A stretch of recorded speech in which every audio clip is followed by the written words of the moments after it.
Welcome to On the Chain. This is Jeff here with co-host Chip. There you are. You're right there, Chip. Man, tonight is exciting. Been waiting for this show for a year, Chip, an entire year. It all started back December 22nd of 2020. The first year, the first revelation, the first revealing of the SEC filing a lawsuit against Ripple, but not just against Ripple, kind of undermining and with a very negative kind of tone. I don't want to unfold the whole thing. You guys know all that stuff and how they actually attacked the XRP community as well. But tonight we have a great show, Chip. We've got John Deaton with us tonight. John Deaton is here. He's a hero. He emerged. Nobody knew who he was, but he said he took it a little bit personal last year, and he gave a voice to 62,000 plus people. And boy, are we really lucky. Man, it's outstanding. And then we've got, and we're going to bring them in one by one, but we have some very, very special guests with us tonight. And I feel like, we should let everybody know now, but I almost feel like it's better to surprise everybody as we bring them in one by one. Let's do this. You guys ready? I'm ready to kick this thing off. Let's go. Let's go. Welcome to On the Chain. And without further ado, let's bring in the man of the hour. And of course, none other than, drumroll please, Jeff, John Deaton. John, what is going on? What's up, guys? Thank you. I love that. You're always sporting that XRP attire. You're always looking good. I saw you down the pictures from you at the rally, always representing this community. It's just simply outstandanding. Oh, thank you. Thank you for having me. It's crazy. It's been 1 year. One year. Almost in a few weeks, it'll be 1 year from the time you invited me on. And On the Chain will always be close to my heart because you're the first podcast to reach out when you saw what the hell is this crazy writ of mandamus thing going on, and had me on. I appreciate it. No, we appreciate what you've done. Also, coming on the podcast. But I just want to put some props to what happened on Patrick Bet-David's podcast. You brought the goods. You came, and it was just riveting. 2 hours of just riveting. And again, so the next move up from that is, or I would say lateral, because he's got a massive podcast. But the next one is, we got to get you on Joe Rogan. This is something that the community's been rallying around. It's a story that needs to be told, and the community will rally together. We'll make it happen. Well, that'd be great. Listen, Joe, obviously you don't get any bigger than Joe Rogan.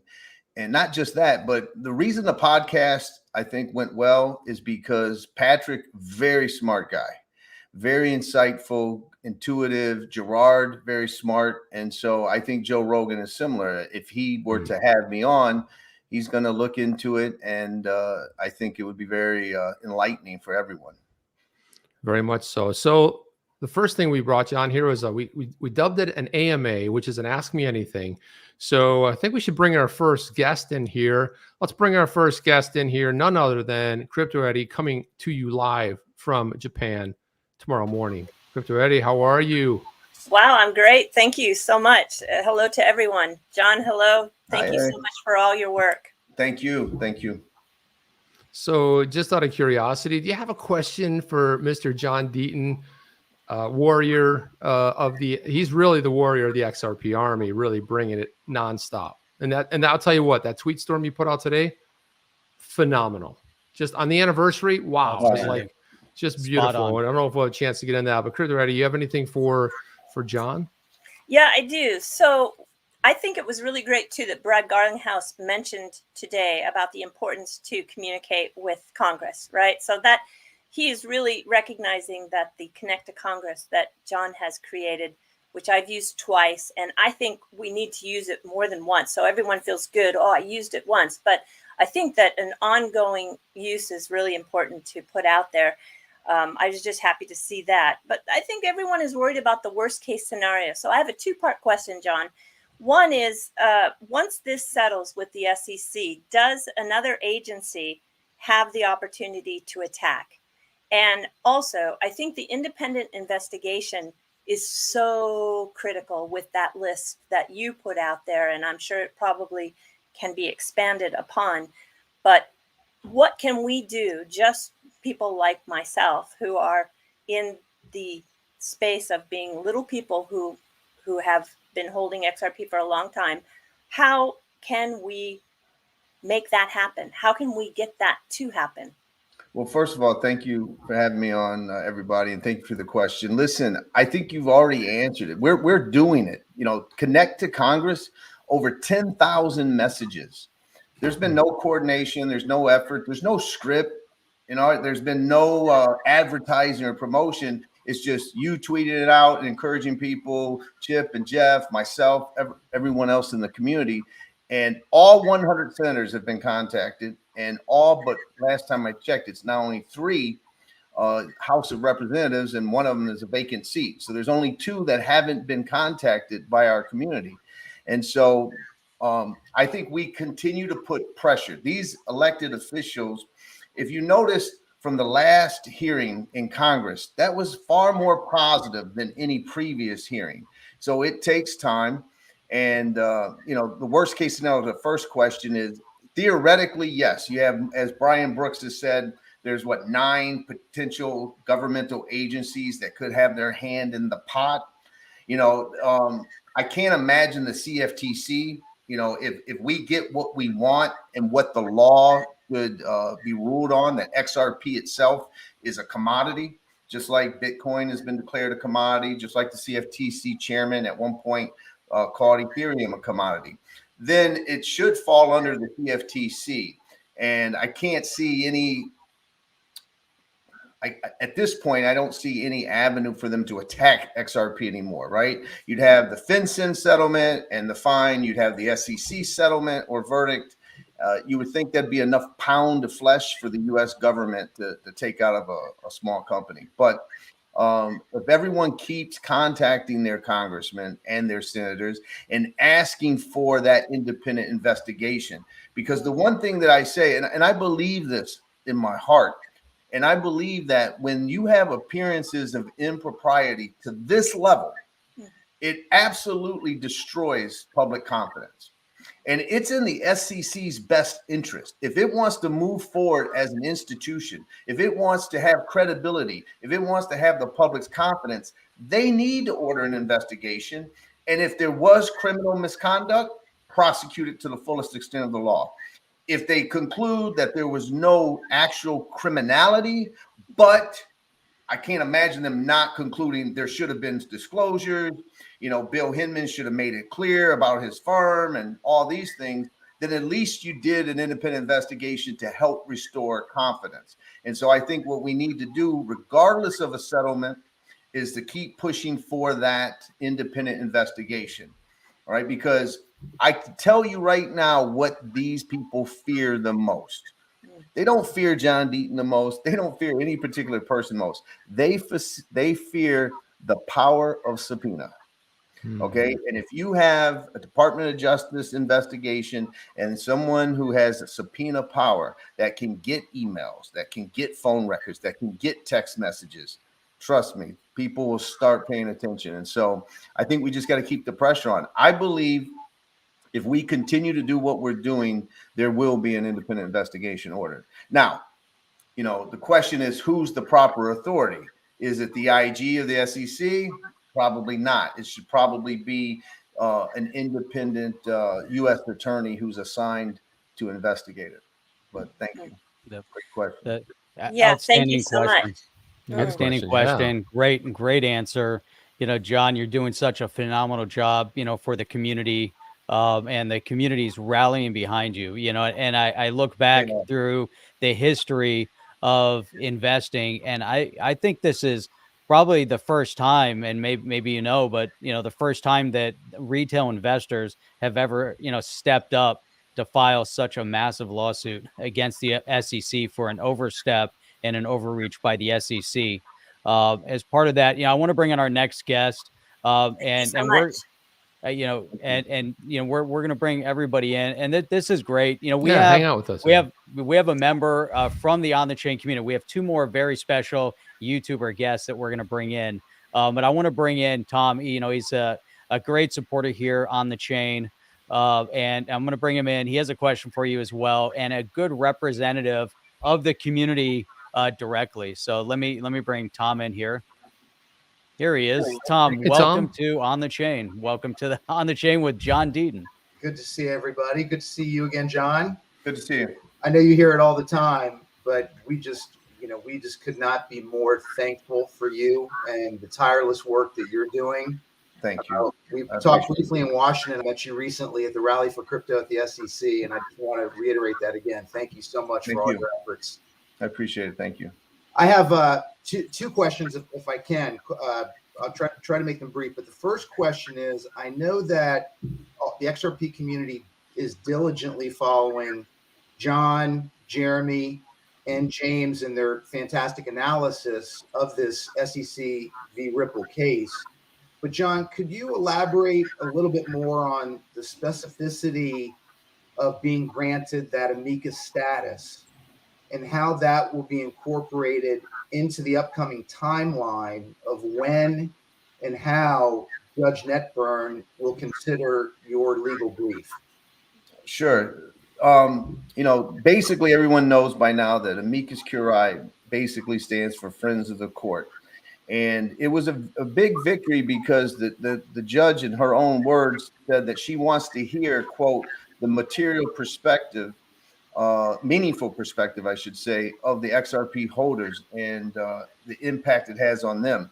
Now, she said something that could be a little confusing, because she said in the decision that she's not going to allow John Deaton to call witnesses. And that makes sense. Of course, that's not confusing. And so at first I thought, well, what that means is I can't stand up in trial and say XRP holders call, whoever. But then the question is, am I allowed to present evidence myself? In other words, get affidavits and support my legal argument with those affidavits. For example, if I were to get affidavits to say, listen, when I purchased XRP, I never knew of a company called Ripple. I purchased it for these reasons, and therefore I never relied on the efforts of others. Or if I were to get evidence of staking or using XRP as collateral on Nexo or Celsius or any of these other platforms, if you're allowed to do that, then you don't need the efforts of others to obtain a financial interest or financial benefit. And as you know, if you don't satisfy all four factors, it's not a security. So that one factor alone shows you that today's XRP is not a security. So the question is, am I going to be allowed to do that? So it's a little in the air, but the bottom line is I'm working behind the scenes. We're following the judge's ruling to make sure certain evidence gets on the record so that it helps XRP holders. And usually what we do is at the summary judgment motion level. So definitely, in my opinion, allow us to participate.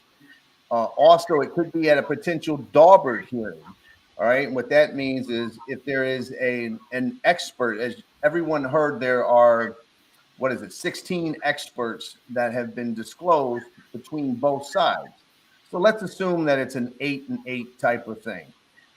Somebody may challenge one of those experts to say that expert really can't testify to what he or she is saying because of these reasons, and we're going to move to preclude that expert testimony. If that impacts XRP holders, or if we have a lot to say in what that expert's claiming. For example, maybe an expert's going to get up and say what he believes XRP holders would rely on before purchasing XRP, or something like that. If they were to try that, then maybe we could participate in that type of briefing. And then, of course, if there is something called a declaratory judgment, what I want to do is basically have the judge declare what everybody knows, right? The asset has never been the security, never. The oranges weren't the security. The tracts of land weren't the securities. The trees, the orange trees weren't the securities. It was the whole scheme of the packaging and the offering of the sell. And so Bill Hinman's speech even says that the underlying instrument is not the security. Jay Clayton sent a letter to Congressman Budd a year later that said the security does not strictly adhere to the instrument, right? That means the token itself. The Telegram case, the judge on two occasions said the gram is not the security. The gram contract is not the security. Now think of that. The actual written contract between the Telegram promoters and the initial purchasers, that's half of investment contract. And that wasn't the contract. It was the entire packaging. So what I hope to do is move to what's called a declaratory judgment, where the judge declares that secondary market sales of XRP independent from Ripple is per se by law not a security, right? And then I want to leave the case. Mic drop. So that's the goal about Nice. how we participate with it. Fantastic. And there are, if it goes to verdict, then there would be XRP holders who could testify potentially that they're in the community. Yeah, right on. That sort of leads into my second question. We all hear so much and follow so much about the specific case that we're discussing, but not as much about the class action lawsuit. Could you just elaborate a little bit for me procedurally when and how long you see that court case taking, and sort of what the process is, and then ultimately, is there a way for the SEC in that class action to have the ability to draw that case out for years, to just draw it out for forever? Sure. And that's a great question. I really appreciate that question because that is very confusing. In order for us to get into the case, there's a statute that says that in an enforcement action with the SEC, when somebody comes in to join the case, they can't assert claims against the against the SEC unless the SEC consents. And so what we did is we moved to intervene as defendants, basically saying that the SEC has de facto sued us. And even though we're not named parties, we should be, or in the alternative, grant us amicus status. And that's what she did. Now, the class action against the SEC for damages, that itself has not been filed, right? Because if I were to file that right now, what do you think the SEC could do? If I were to file that, the first move the SEC would do is try to continue the Ripple case by saying that they need to consolidate the actions. And so basically, I've already provided the statutory requirement, which is 6 months of notifying them of the intent to file a class action against them. Basically, as soon as this case is resolved, we would then move forward with the independent action. Now, if we are unlucky, because I have to get over certain hurdles, just like police officers, right? If they're acting within the scope of their duties, you can't sue them personally. It's called qualified immunity. So Jay Clayton, Bill Hinman, all of them have qualified immunity if they're acting within the scope of their duties. Now, if we can prove that they've grossly abused their discretion or they acted in self-dealing, self-interest ways, clearly insider self-dealing is not within the scope of your duties, then you can pierce the privilege. And so they would immediately file a motion to dismiss for sovereign immunity, qualified immunity. And by that time, hopefully we have enough evidence to convince a judge to allow us to go forward against them and have that subpoena power, right? And so another reason why we want to push, going back to Eddie's question, we want to push for the independent investigation is right now, we have a whole lot of circumstantial evidence of appearances of impropriety, self-dealing, insider trading, whatever you want to classify it. But we don't have the quid pro quo, right? We don't have the smoking gun that says, that's it, that's a wrap. And so an independent investigation could give us that. And then the last thing you want to do is rush something like this And, imagine if I did file, because some people are like, well, how come you haven't filed it? If I filed it and the Ripple case got continued for a year, I'd go from a hero to a zero pretty quick. So that's just always, Yeah. That's All right. Explaining that, yeah, I had no idea procedurally, but that's fantastic. That clears up. It's a great question. Thank you. And I just wanted to say one thing. There's something trending now, and I don't know, Jeff, Chip, maybe it should be trademarked, but trademarked for the community. But it was a comment that I said is that what we're achieving is decentralized justice. Yeah, I saw that. decentralized. I like that a lot. Someone's got to jump on that. Yeah, I want to jump in here really quick. So I want to say, Al Hefi, he said, John, you look younger, brother. Thanks for all your help with the XRP community and crypto in general. Also, Jeff and Chip for having such a solid channel. Joe Rogan interview needs to happen, and I can't second that enough. And before we bring in our next guest, I'm looking for another. Yeah, it looks like Jungle's gonna be jumping in here as well. I saw that in the chat. Yeah, of course, Jungle's on deck. James Rule, XRP's on deck. But we're gonna, right now we got to have some drum roll, please, because this guy, I believe this is the first right here, and this is none other than blockchain backer. We're gonna bring him in. We want him to make an appearance. We want to do his patented blockchain backer. Blockchain backer, come on in. Boom! There he is. There he What's is. going on, guys? Nice. Well, thank you very much for having me. And John, thank you for setting this up. I got the chat pulled up here. We'll see what they have to say. John, thank you for doing this, man. And thank you for everything you do for the XRP community. You've really rallied a lot of people together and kind of motivated a lot of people.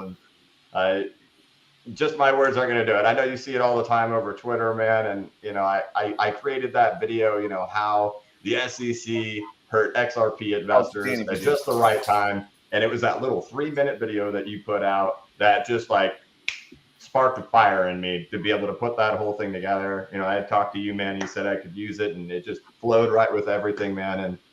And I'm grateful for you, John. And, well, I everybody appreciate here. it. I appreciate it. Listen, everybody, I keep saying this, we're all the leader of the XRP community. Everyone on this platform right now, everyone watching, we're all, united. Maybe I look younger because I've said it before that the XRP community, I'm gonna always have. My girlfriend says I'm in a love affair with the XRP community.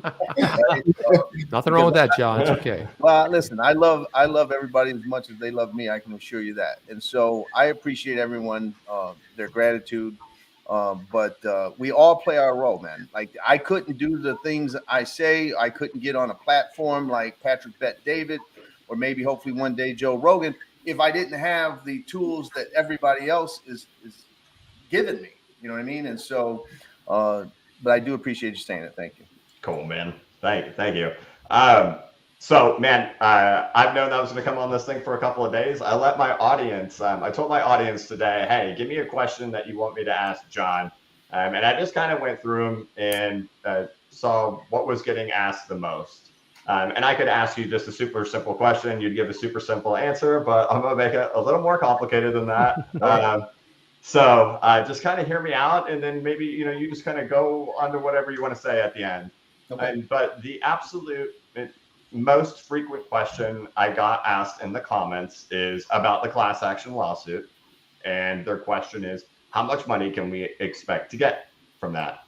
Now, my thought process on that is I really doubt he's going to be able to answer that question.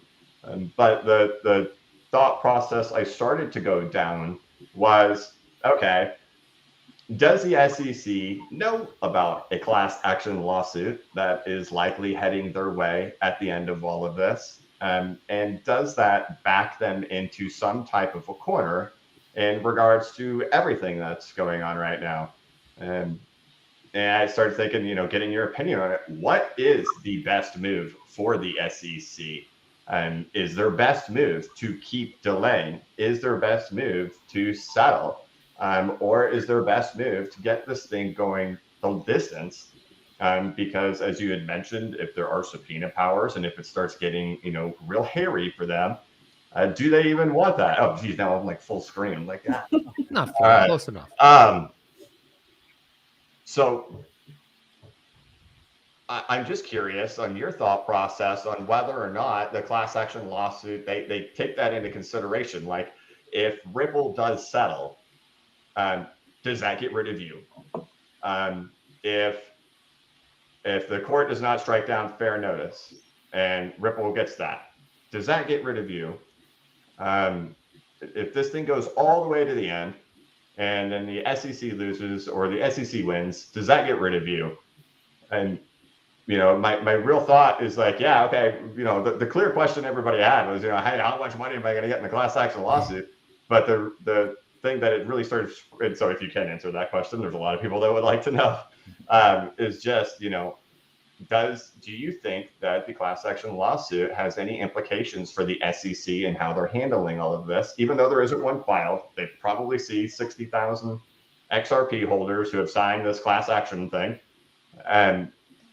And what would be the best move for the SEC to try to get rid of you?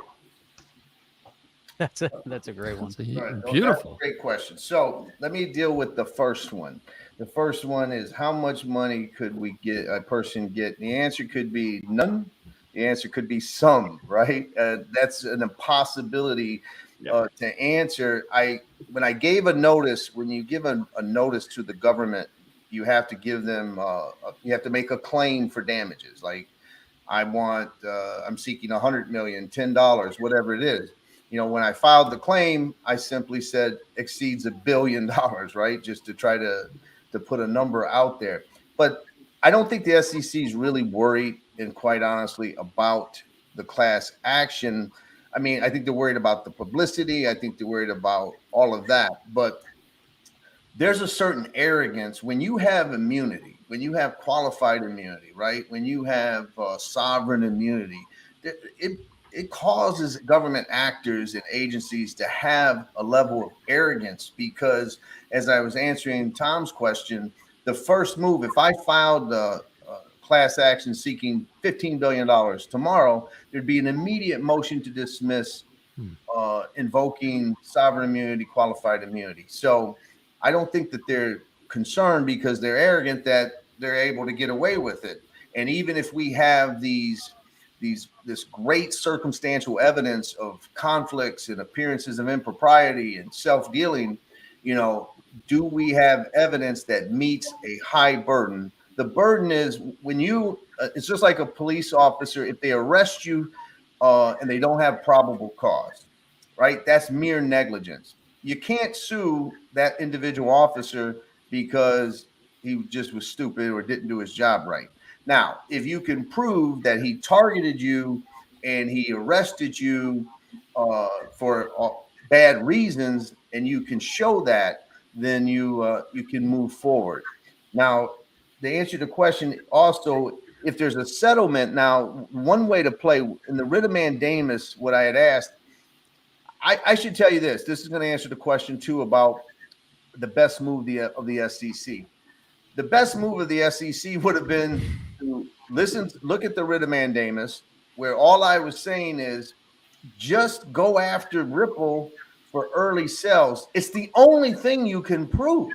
The only shot you have is to say in 2013 or 15 or whatever, the ecosystem is much smaller, that those were unregistered sales, and leave the rest of us alone. Amend the complaint. They didn't do it. So then you file the motion to intervene. And Ripple even said, in answering our motion to intervene, Ripple said, look, if you'll agree that it's just the charges are just when we sell XRP and when we did in the past, then Deaton and these 60,000 people, they really don't have much to say. That's what Ripple said.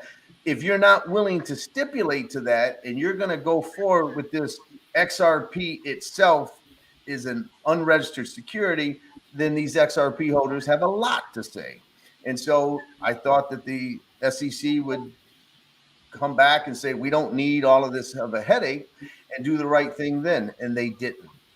And so what we were asking for is that if there's a settlement with Ripple, and let's sort of just since it's the 1 year anniversary, let's assume that XRP, enters a bull run, goes to $5.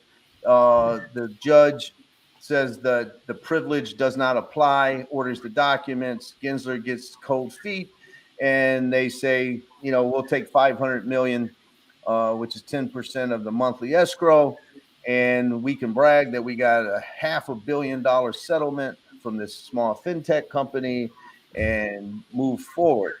Well, what we were asking for in the beginning is if there's any settlement with Ripple, that money should not go to the big black hole known as the Department of Treasury, right? Because God knows what happens to it there.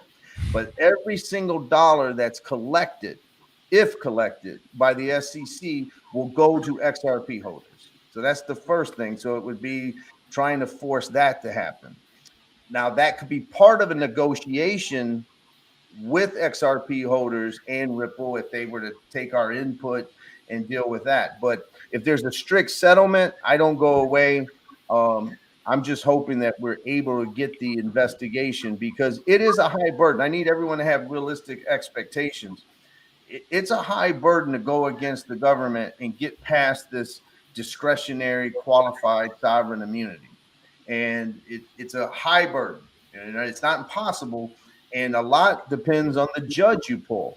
If we pull a judge who says, you know what, they've made enough to surpass a motion to dismiss, and I'm going to let the discovery play out, and then you can revisit the motion to dismiss. If we get a judge like that, we're golden, because I do believe that an independent investigation will show some real, I'm not going to say criminal conduct, but some real shady shit. Let's just put it. Can I follow up that question right there? So if you believe that there is some malicious stuff that has happened here, and initially you had said they're arrogant, they don't think it's going to get through. But if there is something malicious that has happened here, and they know that, and if you do make progress with the right to Congress, and are they scared to settle? And do you think they just don't care? Do you think it's just not an issue to them at all? Do you think if you think there is, and if they know there is, wouldn't that impact them? Or do you think they just have an attitude of whatever, man, they can't get through the courts? Yeah, I think they have that arrogant attitude. The only qualification would be, if I were at the SEC, I would have certainly had someone scouring the emails that came in, all of Clayton's emails, all of Bill Hinman's emails, all of Mark Berger's emails, Valerie's, all of them. I'd be scouring them to see if there's anything in there that looks nefarious, right? I mean, but we don't have basic answers yet. 63, you guys tell me, there's smarter people on this panel right now than me. Why would there be 63 emails with a draft speech? Like, that's a lot of emails. It's a lot of emails. 63 emails, and who's on those emails, right? What non-SEC employee, if any, are on those emails? Who participated? We know that Hester Peirce didn't get it. We know that Elad Roisman didn't get it. We know that Crenshaw and Heron Lee didn't get it. We know that Jay Clayton received it and had some input. But who else? Was there anyone? Was Joe Lubin? Did he get a copy of it? Did anyone else get a copy? So there's a lot of unanswered questions. And so to answer your question, blockchain backer, that if they've looked at it and it's bad, then I think they would be like, okay, we're going to need to reach out to see how this all goes away. But there is a good chance dealing with an agency like this that thinks they can just do it when they want and get away with it. I mean, look how blatantly obvious this was. I mean, all they did was underestimate a community, right? They underestimated a community, and it was a huge underestimation. But imagine if we weren't doing what we're doing. they'd have just went on about business as usual. It would be a disaster, John. And it's interesting because, you know, you had a great tweet storm earlier today, really highlighting the point of the Howey test. And Gary Gensler is notorious for focusing on one element of the Howey test, but not really focusing on the whole concept of the Howey test, that all four tenets of the Howey test have to be met in order for you to judge and utilize the Howey test to identify a security or not. Now, one of the things that you fought for, you know, within the XRP community is also identifying, and you brought it up in your tweets, that the fact that James Rule XRP is being paid in XRP, you know, means that it's not a security. You know, you can't pay somebody in a security from in that perspective. But I want to bring in James Rule XRP because he is the guy. Yeah, everybody out there knows him also as another YouTuber in the space. And he is one that is actually living the XRP life, right? So here's James Rule XRP living it, getting paid in XRP and spending his XRP. So welcome, James Rule XRP, to On the Chain here with John Deaton. Thanks, guys. Thanks. You know, it's an honor to be here. And John Deaton, as a part of the XRP Army and crypto community, we thank you. You know, there's so many people around the world that are getting these rumors out there. And there's so many questions that have been asked from the community. You know, Tom took my question. I was going to ask you about the Amicus and all that, but you know, it's phenomenal. So many people out in the community. You know, I get paid in XRP. I spend my XRP. Yeah, I'm living proof. And John, that tweet that you put out today was phenomenal. You know, talking about how comparing the Howey to what XRP is today. We all know it's a currency. I'm living proof that XRP is a currency. So, John, when do you think, questions from the community, when do you think that this SECvRipple lawsuit will end? And also, how many hours out of your day, out of your weeks, do you spend with the XRP community versus your, you know, your regular practice? How many hours are you taking out of the day just for this, you know, XRP community versus the SEC? We have to ask his girlfriend that, right, John? Yeah, she's probably keeping track. You know, it is almost impossible to really give a prediction about the closure of the case. I just tweeted before we went on here, and it's not going to be a popular tweet. I can tell you that, because I tweeted that if the judge does not rule that Ripple gets those documents, I think we're looking at a potential verdict. I'm sorry. I know that's not what people want to hear, but there is just no incentive. Gary Gensler is, I think he's set that they're used to winning. It's going to play out. I mean, look already, there's a reason they're arrogant. I mean, the judge has ruled twice that the documents are relevant, but they haven't been turned over yet because they're always subject to privilege. So this DPP privilege and the fair notice motion to strike are huge. I expect the motion to strike is going to be easy to decide that that's denied, because the judge can deny the motion to strike and simply say, hey, all I'm saying is that Ripple can argue this. I'm not saying Ripple's going to be successful, but I'm not striking it as a matter of law. That to me is an easy one. Ripple's got to win that. Ripple loses that, then we're definitely going, you know, probably the distance or a settlement not in Ripple's favor. But the DPP, remember what that is. Those are the Bitcoin documents, the Ethereum documents. Those are notes of meetings related to those. There's even, what I'm dying to read is the June 13th, 2018, is XRP a security analysis by SEC people, right? It's dated the day before the Hinman speech. Now, common sense would suggest that if that memo stated that XRP is definitely a security, why not turn it over to Ripple and let's move on with our lives, right? Because it's evidence that favors the SEC. But what if that memo is similar to my tweet thread of today, where it goes through the factors and it says, you know what, you're not going to be able to meet common enterprise, or there's non-investment reasons to own XRP. And if it says that XRP is not a security, or it's close to being a security but not quite a security, then that's going to really, really favor Ripple. And if they have to turn that over, now Gary Gensler has got to be worried about the precedent, right? He wants to get his hands on crypto.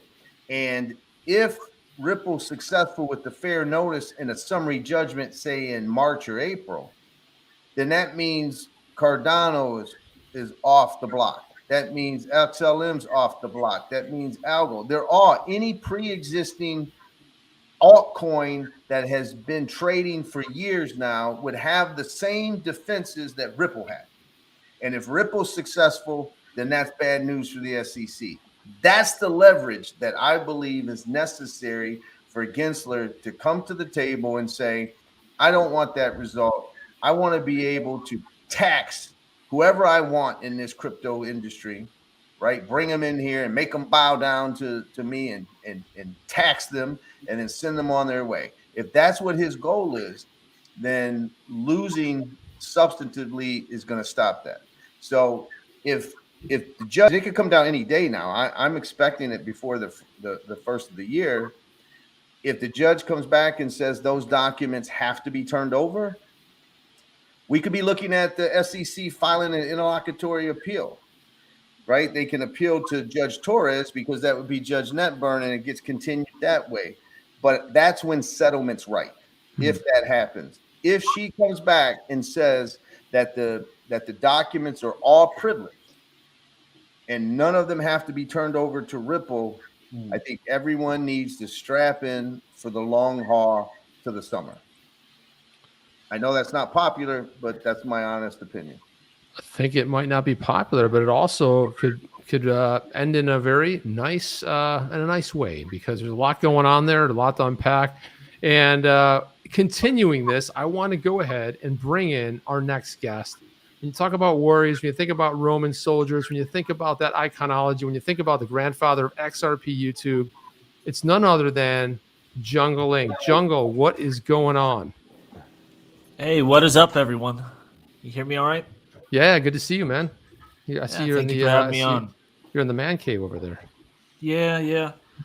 Just really wanted to come on to thank John for doing what he does, because it's one thing when you have someone named Jungle Inc. or Willy Wonka or some weird frog man. No one takes you serious. We're talking about these weird invisible coins, and you get a professional like him that's saying, hey, this is, the situation. And all of a sudden we have news looking at this, and, that very famous podcast you were on there, John. And I think that's really what's key for all of us in making everyone pay attention to this space and this group of people that normally would be ignored. I think is so important. Well, thank you. My one question for you is, besides the dollar amount, which I'm assuming is not going to be at the end of the day a big problem, is there any one thing that you see that holds this up, that they're really fighting over for negotiations in a settlement? Like once you get to that point, is there something where like either Ripple or the SEC just doesn't want to budge here? Do we have any idea what that even could be? Well, I think the dollar amount's the easiest part of it. I don't know if you all picked up on it, but did you see that Brian Brooks commented to my tweet where I made a tweet and I simply said Brian Brooks could settle the SEC Ripple case in 15 minutes.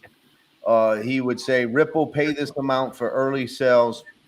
XRP today is not a security, and then spend more time on lunch. And he responded, one correction to me, I don't eat lunch. So that was great. That's a good one. Right. So meaning that the dollar amount, like you said, Jungles, that's easy. Whether it's 25 million, 100 million, hell, you want to go as high as a couple 100 million. What I see happening is if the SEC comes in first and says, listen, we will agree that you made these early sales, you pay a fine, you pay a settlement, and we'll call it a day. Right? That's where Brad Garlinghouse has publicly said to Charlie Gasparino, that's not good enough, because we need a declaration We need what Ether got in June 14th, 2018. We need, despite, or no, let me quote it right, setting aside the early transactions, today's ongoing sales of XRP are not a security. We have to have that, because if there's just a settlement for, say, 2013 to 2015 sales, and then there's nothing else declared, it's just back to business, does Coinbase relist XRP the next day?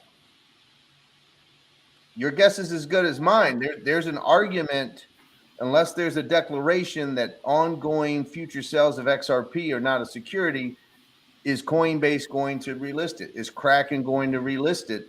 Or are they going to be in fear that, well, you got a pound of flesh from Ripple, and now you're going to say that my XRP that I'm trading on my platform is a security?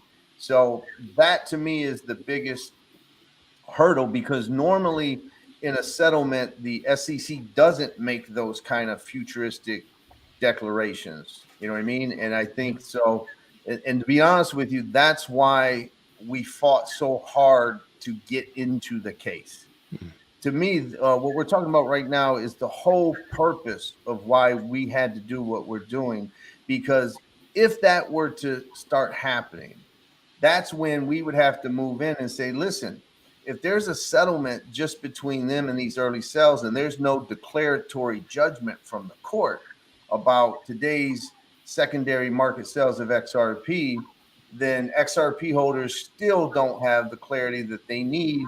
Therefore, Judge, we need you to hear our motion on that. So I think that's the devil's in the details, and but I think that's what holds up a traditional settlement. Yeah, so I just want to jump in here. I just want to jump in here really quick. But John, one of the things that we talked about a little bit earlier today was you sent a very interesting email to us back in May. Actually, the date of that email was on May 3rd, 2021. And you, I mean, if I could just kind of get the gist of it, you said you sent an email before we get the SEC's opposition for the motion to intervene. I may be wrong, but I wouldn't be surprised if the SEC attacks me personally in this response to our motion. And when they get the message, they attack the messenger.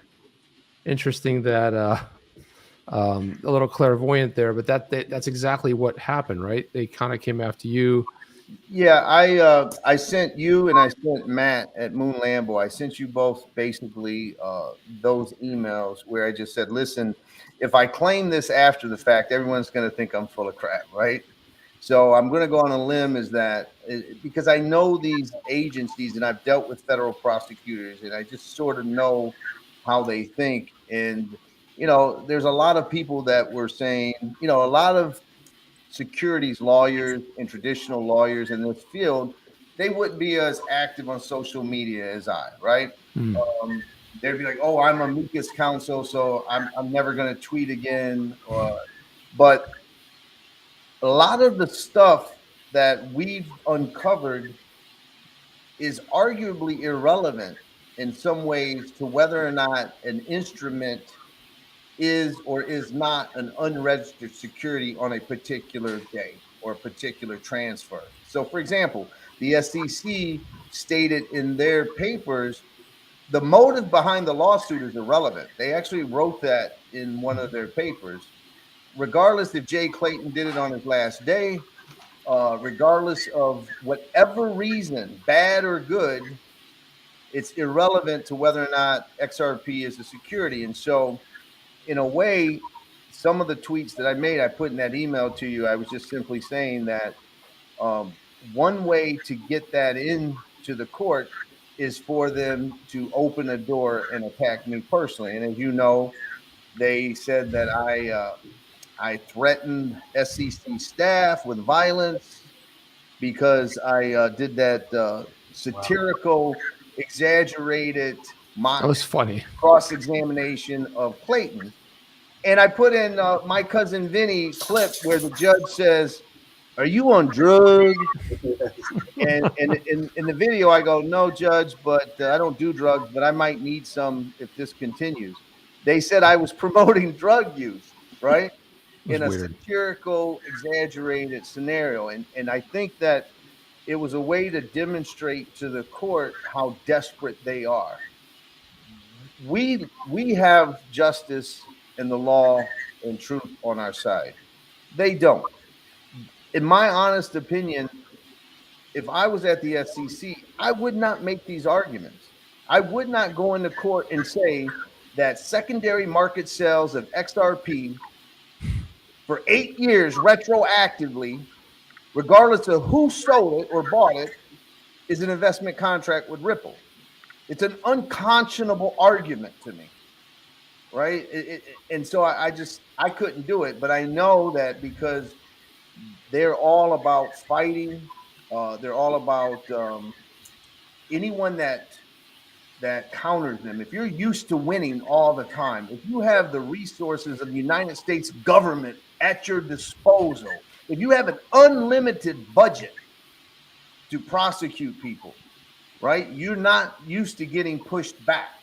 And when you push back, they start attacking you personally. So I just wanted to put it out to you guys before and say, listen, this is what I think is coming down. So, and it proved accurate. Really glad that you did that also, because it puts things in perspective. We can talk about the fact that they do things like that, and now you're actually seeing it, in real time, and you're actually seeing how, the SEC is coming after the retail investors and not supporting the retail investor, yet they're more supportive of other elements, internally.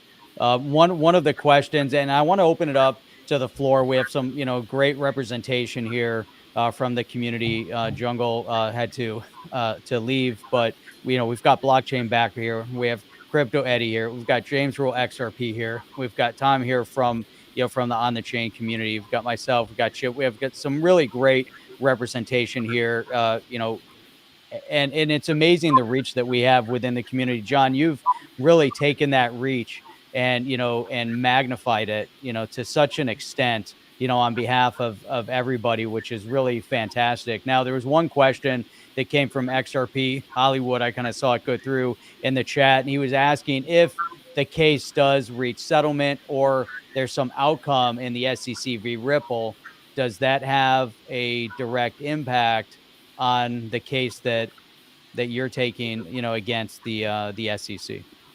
If there's a settlement, no, it really wouldn't have any precedential impact, except for if there was a settlement, what happens to the funds? And it's hard for me to imagine that after stomping on the throats of XRP retail holders, that they would turn around and say, oh, this $100 million settlement, I'm just picking a number, we're just going to send that to the U.S. Treasury. Like, I would think that someone there would say, listen, you got at least whatever dollar you get needs to go back to the retail investor just to try to save your reputation moving forward. And so a settlement wouldn't have really an impact. Now, the impact could be if those documents, if we go to trial or in a summary judgment, we get to see some of those documents, right? That's the key. What does that XRP memo say? How exculpatory is it for Ripple, or how damning is it to the SEC? And so once, if I get privy to see some of that evidence, then I can answer some of these questions about our strength and our ability to move forward to meet that burden and all that. Guys, I do have another brief question, if I could. John, I wanted to ask you, what part of Judge Netburn's thought process goes into allowing the fair notice defense based on the FinCEN ruling in 2015, calling XRP a virtual currency? I think it is, it's one of those things where it's not the be all end all that some people want it to be, but it's a significant factor, because when you look at the details of the settlement, the details favor Ripple a lot, because I've looked at, I'm sure you have, it actually instructs Ripple to register XRP sales. It says shall exclusively with FinCEN. and then there's just that one sentence that says, and by the way, you still have to comply with, the Securities Exchange Commission or securities laws and other agencies. And so it's a huge factor, because the SEC and FinCEN 2 years prior to that settlement, it could have been a few more, entered into a information sharing cooperative, if you will. They basically joined a partnership where they share information. So why is that important? That's important because the SEC was put on notice in 2015 that there was a settlement and it was being called convertible virtual currency, and they didn't act. And another factor that goes to fair notice. So that's the first step. Now imagine this, Tom. If you were an SEC enforcement lawyer, you could own XRP in June of 2018. You could own XRP in December of 2018. Now there's rules that say that you're only allowed to, if you're going to own securities, you have to seek permission, right? Make sure that you're not working on a case against Amazon and you're owning Amazon stock or something like that. But there was absolutely no rule prohibiting the SEC to own digital assets, including XRP. XRP went on a suspicious list, or whatever you want to call it, in 2019 at some point. So the bottom line is, why wouldn't, if the SEC considered digital assets and XRP a security, why wouldn't there be some kind of prohibition, right, for them to own those assets like they did traditional securities? And so the FinCEN settlement, what I just went over, it's building blocks, and it makes the fair notice defense bigger and better as you go on and on and on. Yeah, I remember one of Crypto. You did a video early on in this process, and you took a look at some cases where they lost. I think it was maybe 2 out of 3 or 1 out of 3 they lost. I mean, the majority, but I recall you putting a video out on that. Do you remember that? Yeah, I do. I did do. I can't remember the exact details of which cases they lost, but it's not like they win every time. Yes. It's just we hear about the times they win because they brag about it. Sure. They are always promoting when they are receiving money into their coffers. Exactly. And then if they're not, they're like, well, let's just let that one go. Yeah. I'm going to talk about that so much. I just had a question for John really quick. There are so many good sleuths in the community. I agree. And many more kind of coming up. And I want to know, we are definitely a decentralized community, but we seem to be working very well together. Is there anything that the sleuths could find that could help you with the recent changes that have come to light? Is there any one direction that you would point those sleuths to look for? No, it's a great question. And like I wanted to give, I get a lot of the credit because I'm obviously Amicus counsel. And if I'm on a podcast, it's me on the podcast, not the whole community. But I just want to make sure everybody knows how appreciative I am of everyone in this community as well. And so I tweeted something out today where a Bitcoin maxi had tweeted out something about JP Morgan being heavily involved in Ethereum at the beginning. And so that's an area that I think is ripe. And I tweeted out that this area, and what exactly is that involvement? Who was involved? Because as we all know, a big part of the insider dealing is that Joe Lubin constantly would say XRP is not a competitor to Ether, and Ripple's not a competitor to Consensus, and all of this. Yet we know that 2 months before the lawsuit in August of 2018, or a little more than 2 months, Consensus and JP Morgan's quorum, there's all that purchase and that merger. We know that Jay Clayton's law firm, Sullivan and Cromwell, was brokering that deal between JP Morgan as lawyers and Consensus. And so, and we all know from that World Economic Forum document where JP Coin is listed as a potential competitor to the XRP. So I think that's an area.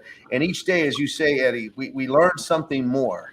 And this isn't going to get turned off, you know. And I know that DAI has said this a couple times on his video. It's not like we want to do this, right? Mhm. I've said many times, I own Ethereum, I own XRP, I own Bitcoin. It's not like my job is every day, let me get up and let me see if I can find out something dirty on Joe Lubin. That's not what my day's supposed to be about. But until there's a resolution of this, until there is a level playing field, until XRP holders, until their necks stop getting stepped on by certain actors, we're going to continue. And so that is one area I think is ripe for more investigation of you incredible sleuths. Yeah, I just have one question. I know before we went live, you have a question from somebody's dad that wanted to be answered. So is that something you could enlighten us with? All right, I received a text before just as we were going on. Let me pull it up because give me a sec. Okay. It says that the official father of the Digital Asset Investor channel has a question for Attorney Deaton. And apparently it's over margaritas right now. So Not a problem. I wish I could join the official father of the Digital Asset channel. But it basically says, when do you really think this case is going to be resolved, including a resolution with Deaton or me, XRP holders? And so we've already sort of addressed the question about settlement. You know, if we get a favorable DPP ruling and those documents get ordered to turn over, I think that's the ripest time for settlement. I'm hoping that decision comes before the end of the year. Otherwise, we're looking for a long period of time if we lose that motion. And if there is a settlement with Ripple, XRP holders don't go away, right? We're not going to go away until there's no place further to fight, right? That's the answer to the question. I'm not going to sell out. I can assure you, nobody's going to say to me, you know, here's some XRP or Bitcoin, go away. I would never do that to the community. So we're going to fight, and anything that happens, I promise, be 100% transparent about it. That's fantastic. Outstanding. I want to throw this up there because Rob McDermott, another OTC member, says, I'm down with my back is covered, world-class content with fluff. I've been told so many times, and the GOAT, referring to John Deaton, working pro bono, which is huge. Thank you from my family and the next 5 generations of my family. Merry Christmas to you all. That's from Rob McDermott. That's quite the thing. And, this happened recently with a young actress who called Meryl Streep the GOAT, and she thought was really calling her a GOAT, not the greatest of all time. In case you didn't know what that meant, that means the greatest of all time. And Deaton, you are the greatest of all time warrior.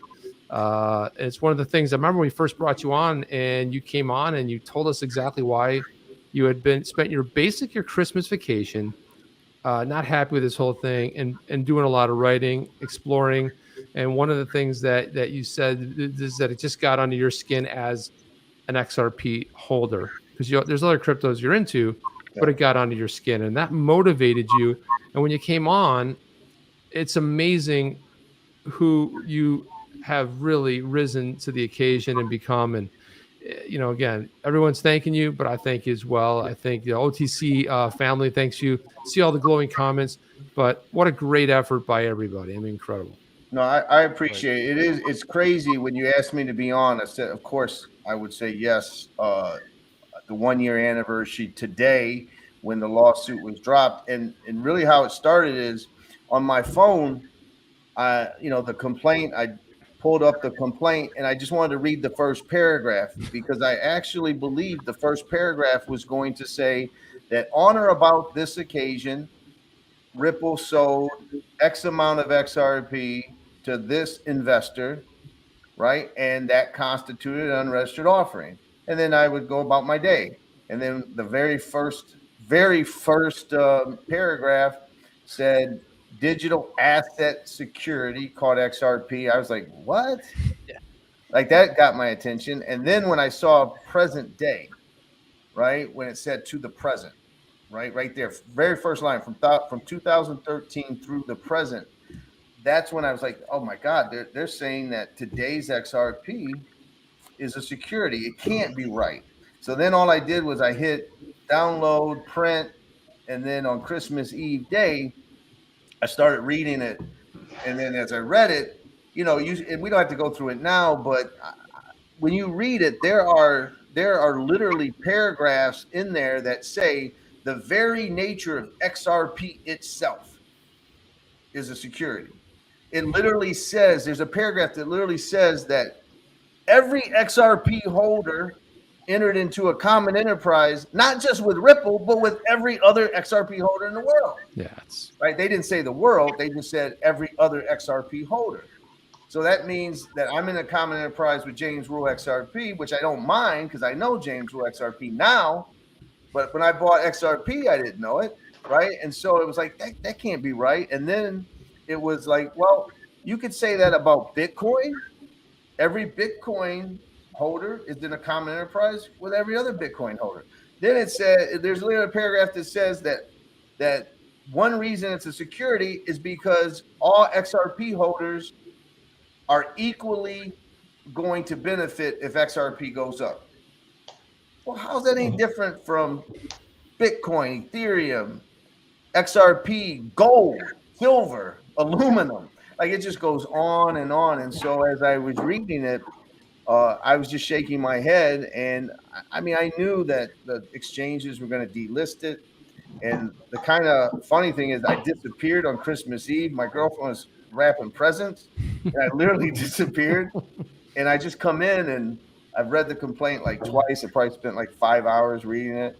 And I just sat down and she goes, "What's wrong with you?" And I said, "I think I'm going to sue the SEC." And nice. That's And how you did. And you did. It's awesome.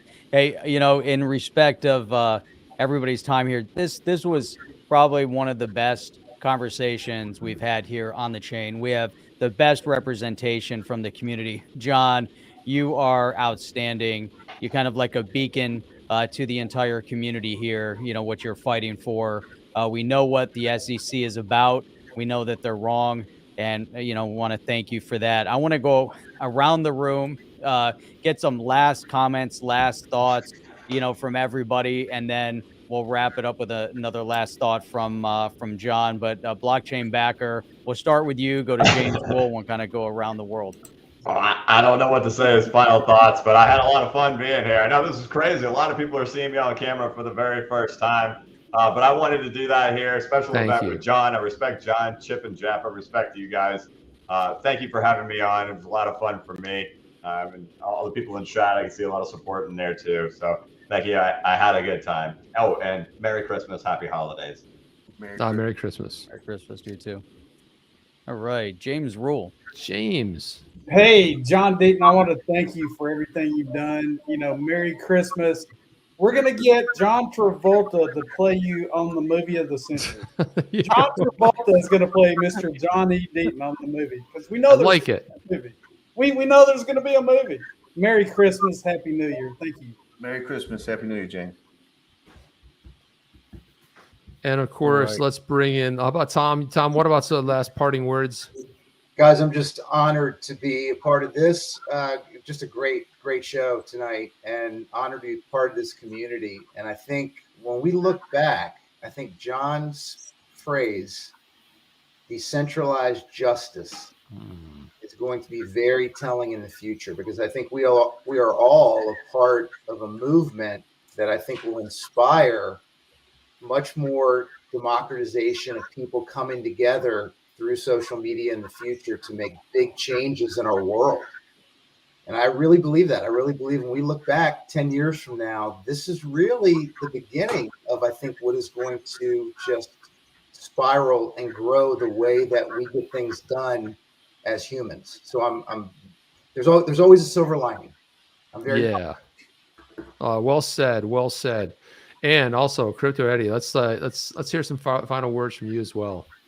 I agree with Tom. I think that this is very possible to be a case study in many schools going forward for the study of how social media can work for the better of our society. I am just so thankful that everyone in the community, and there are thousands of them, are active and engaging, and that apathy hasn't taken over, because when apathy takes over, we are in big trouble. And so I just want to say thank you to all those thousands and thousands of people in the community that just keep up the good fight. And of course, follow John on Twitter, because you can really get a feel for where the shift is happening. And Jeremy's been great. James Filan has been great. It's incredible, and I just want to thank everyone for doing their part. Yeah, well said. Jeff, you got any last things, or are we talked out? This is great. We didn't have to talk that much tonight. We're just sitting back, kind of orchestrating the camera angles and all of that. It's it's kind of like what we did with Hamilton, in the XRP Ledger meetup. We're just kind of sitting behind the scenes, kind of doing stuff. But John, again, thank you for being here. I really wanted to give also a big shout out, thank you to Crypto Eddie, Blockchain Backer, James Rowe XRP, Tom, coming in, big supporter of On the Chain here, Chip. But having everybody here, Jungle as well. Jungle's not here at this moment, but it's amazing. I'm just really, humbled, bringing this team together tonight, and just really, really happy that we've been able to use our platform, to do this. And John, again, kudos to you for everything that you're doing and putting yourself out there on the line. I know it isn't easy, going after the SEC and doing what you're doing. And that letter that you sent out initially saying, hey, this is what they're going to do, and take that personal affront instead of, keeping it to business, all came to fruition. And, we get to see, the dirty side of politics, unfortunately. And we're seeing a lot more of it. The thing is, people are waking up to it.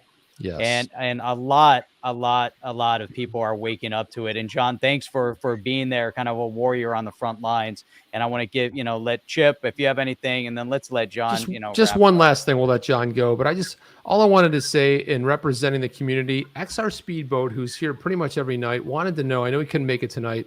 I believe it's XR. He wants to know if he can rename his ship the SS Deaton.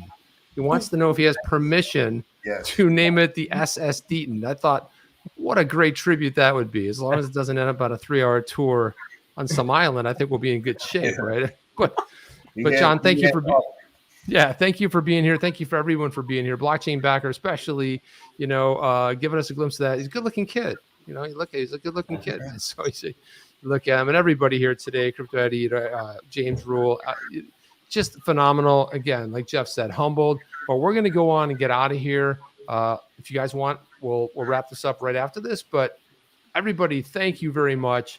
What a fantastic show. Great way to sort of go out in the end of the year. And we're now going into the second year of this lawsuit. And I will say this: stand tall, stand proud, stand together.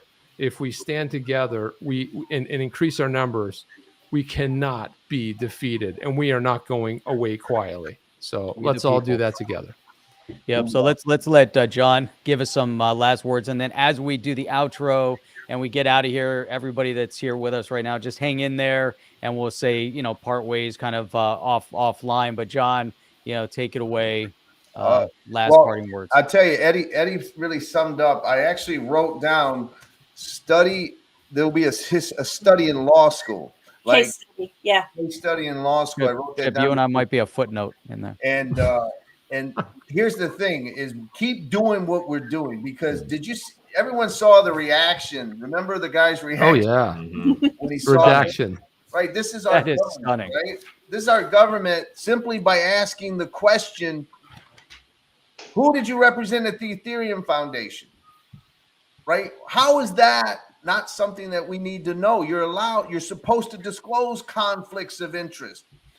right? And our government is engaging in this type of conduct, and everybody out there is making a difference. I'm telling you, you know, at first it was just a couple people that were the sleuths. You know, DAI has inspired people to get out there. And now you've got people, you know, just saying, hey, I want to do my part. It's building and it's building. And the more word we get out, we will get that independent investigation, right? And we're just going to, as I said before, I know people are discouraged. You make an investment, you do your research, you do everything the right way, right? And if you make a bad decision because of the market, fine. If you lose your money because of market volatility, fine, right? If you don't listen to blockchain backer and you lose your money, fine, right? Those are all independent choices, but I know people are frustrated, and I know they're like, well, I'm just going to give up. Never give up. Never give up under any circumstance. I promise you that you're making a difference. You're making a difference in Connect to Congress. You're making a difference by getting the word out. If we get on more, I just want everyone to know, if I get on Joe Rogan or if I get on a podcast of 5 million or a podcast of 5 people, I'm carrying every one of you with me. It's not just John Deaton that's there. I just want you to know that I mean it from the bottom of my heart, because I appreciate everyone's gratitude. You know, everyone says I'm doing it pro bono, and yeah, I'm not getting paid financially, but I'm being paid in many other ways, and it's because of this community. So thank you. Yeah, the support. Awesome. All right. Well, hang on, everybody. We're going to get out of here. Jeff, this has been great. Everybody, wave goodbye. We'll hang out, and we're going to go to the official green room. Go ahead, Yeah, before we part ways, I do want to let everybody know tonight. We're not going to be on tomorrow night. We're taking the holiday weekend off, so we're not going to have a show tonight. We're not going to have our tomorrow, Saturday, or Sunday, and we'll be back here with you guys on Monday. And so looking forward to that. And also a big thank you to everybody who threw in a super chat, asked some questions. I know there were a lot of other questions that panned through there, and you know, there'll be more shows like this in the future. So with that, Chip, take us out of here. Guys, we'll see you soon. Everybody stick around. Are you down with OTC? Please like, subscribe, and click the bell to be notified when the next video drops.